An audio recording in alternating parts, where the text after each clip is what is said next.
Welcome to my YouTube channel.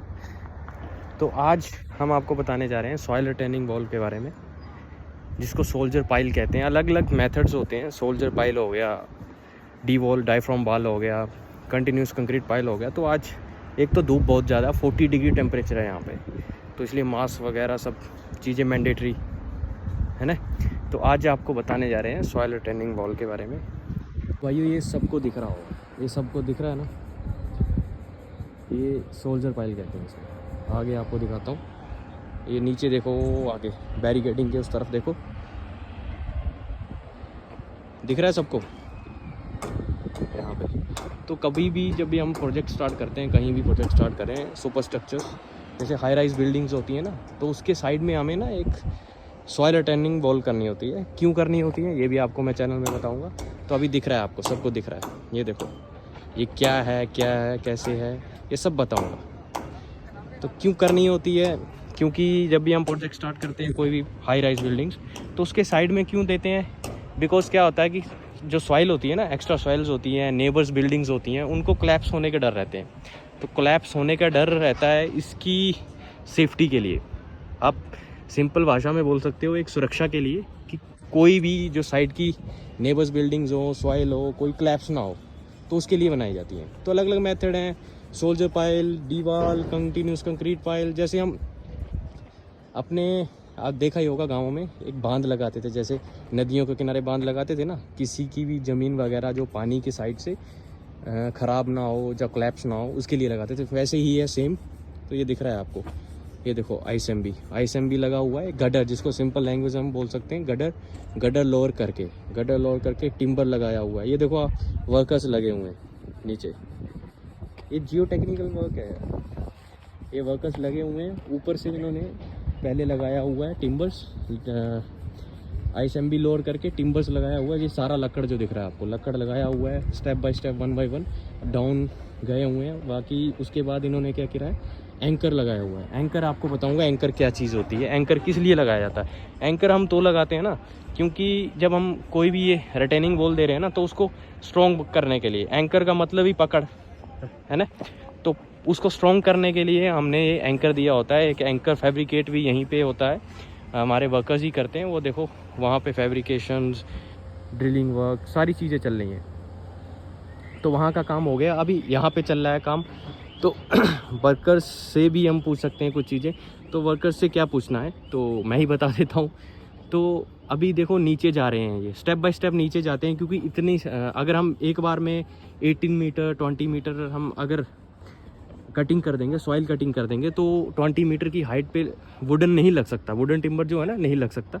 तो इसके लिए स्टेप बाय स्टेप ये 1.5 मीटर 2 मीटर इतना ही स्टेप काटते हैं, पूरा टिम्बर लगाते हैं, देन ये एंकर मारते हैं। एंकर लगाया हुआ है, ये देखो, इसको एंकर कहा जाता है। और इस पर एक लोहे का जो आईएसएमबी है, इसको बॉयलर बीम कहा जाता है। तो इसको बॉयलर बीम को फिक्स कर देते हैं। फिक्स करने के बाद जो एंकर होता है ना, एंकर को ये भी चीज़ बता देता हूँ। एंकर को जब हम डालते हैं, एंकर कैसे करते हैं वो भी आपको बताऊँगा। एंकर एक ड्रिल मशीन होती है, उसके थ्रू एंकर किया जाता है। तो जब एंकर किया जाता है, उसके बाद हम ग्राउट करते हैं। ये जो है ना, इसके अंदर ग्राउट करते हैं। ग्राउट लाइक जैसे हमारा सीमेंट का ग्राउट होता है, सीमेंट का ग्राउट करते हैं, और 7 दिन के लिए इसको रेस्ट पे देते हैं। 7 दिन के लिए इसको रेस्ट पे देंगे। तो रेस्ट के बाद इसको क्या करते हैं, एक स्ट्रेस करते हैं, एक लोड टेस्ट होता है। ये सारी चीज़ें करके हम क्या करते हैं, इसके ऊपर बॉयलर बीम जो आपको दिख रहा है, ये सारा का सारा बॉयलर बीम है। डस्ट काफ़ी उड़ रहा है, डस्ट उड़ रहा है, और ये बॉयलर बीम देखो, डस्ट उड़ रहा है। तो इसको फिक्स कर देते हैं। तो इससे क्या होता है, ये और स्ट्रेंथ इसकी ना सही हो जाती है। तो ये इसीलिए होता है कि साइड की जो मिट्टी होती है वो कोलैप्स ना हो, उसकी सुरक्षा के लिए होता है। तो ये सारे जो आपको दिख रहे हैं ना यहाँ पे, ये सारा ही 20 मीटर डेप्थ तक जाएगा। 20 मीटर डेप्थ मीन्स 2 बेसमेंट्स तक जाएगा। ये आपको दिख रहा है, ये देखो, बॉयलर बीम सारा का सारा, ये देखो कैसे फैब्रिकेट हो रखा है। एंकर्स भी हो रखे हैं, इनको एंकर कहा जाता है। ये भी 18 मीटर, ये दिख रहा है ना आपको, देखो ये 18 मीटर डेप्थ है इसकी। 18 मीटर डेप्थ जाती है, एंकर किया जाता है, होल किया जाता है मशीन से, आरओसी मशीन्स होती हैं, उससे होल किया जाता है। वो मशीन भी आपको दिखाऊंगा। मशीन के छोटे छोटे क्लिप मैंने डाल रखे हैं कैसे होते हैं, तो उसके बारे में भी आपको मैं एक्सप्लेन करूँगा किसी दिन। उसके ऊपर एक फुल वीडियो बनाएंगे मशीन के ऊपर, उसका मैकेनिज़्म ऑपरेशन सारा उसका बताएंगे। तो ये 18 मीटर जो है ना, ये डेप्थ जाती है इसकी अंडर। उसके बाद हम क्या करते हैं, इस एंकर को मैनुअली डाला जाता है। इस एंकर को मैनुअली डालेंगे 18 मीटर तक, 18 मीटर तक इस मैनुअली डालेंगे। और इसके बाद एक ग्राउट कर देते हैं। ग्राउट एक मिक्स, एक जैसे लाइक मिक्सचर होती है ना, वैसे उसको मिक्स करते हैं और एक केमिकल डाल के इसको अंदर डाल देते हैं। इसके अंदर वो क्या हो जाता है, फिक्स हो जाता है। जब उसमें सीमेंट का गोल चला गया तो फिक्स हो जाएगा, ऑब्वियसली फिक्स होगा। तो 7 दिन तक इसको रेस्ट देते हैं।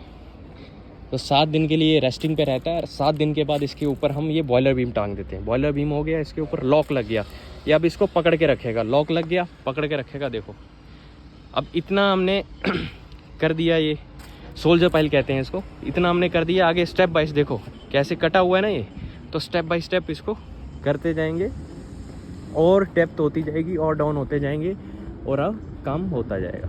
तो यही एक पर्पस होता है, ये जो साइड में शोरिंग मेथड जो देते हैं, इसका यही पर्पस होता है। थोड़ी तबीयत भी ख़राब है, तो यही एक पर्पस है इसका। हम नीचे धीरे धीरे जाते जाएंगे। बाकी भी मैं चीज़ों के बारे में आपको बताऊंगा। फर्स्टली आपको यही बताना था कि ये जो सोल्जर पाइल किया हुआ है कैसे किया है, अभी टिम्बर्स लगा रहे हैं कैसे लगा रहे हैं। देखो ये आपको साइड में बैरिकेडिंग भी दिख रही होगी, ये व्हीकल मूवमेंट्स के लिए है। इनकेस कोई व्हीकल आता है जाता है तो उसके मूवमेंट्स के लिए। और काफ़ी ज़्यादा डेप्थ भी है, कम से कम होगी 18 मीटर डेप्थ, तो इसके लिए बैरिकेडिंग है, पर्पस ऑफ सेफ्टी लगाना पड़ता है। तो ये सारा काम देखो मैनुअली हो रहा है, ये कटिंग ये सारी चीज़ें की जा रही हैं। तो इसको देखो कैसे लगाया जा रहा है, तो ऐसे ही लगाया जाता है। बाकी नेक्स्ट वीडियो जो है ना, नेक्स्ट वीडियो पे हम बनाएंगे जो अपना एंकर मशीन है, एंकर मशीन कैसे काम कर रही है, कितना गहरा मारती है, उससे भी हम बात करेंगे। ऑपरेटर जो होता है कॉम्पिटेंट ऑपरेटर, उससे हम बात करेंगे तो ज़्यादा चीज़ें क्लियर होंगी। तो इसलिए कोई भी क्वेरी हो तो कमेंट बॉक्स में बताना और लाइक कमेंट शेयर ज़रूर करना।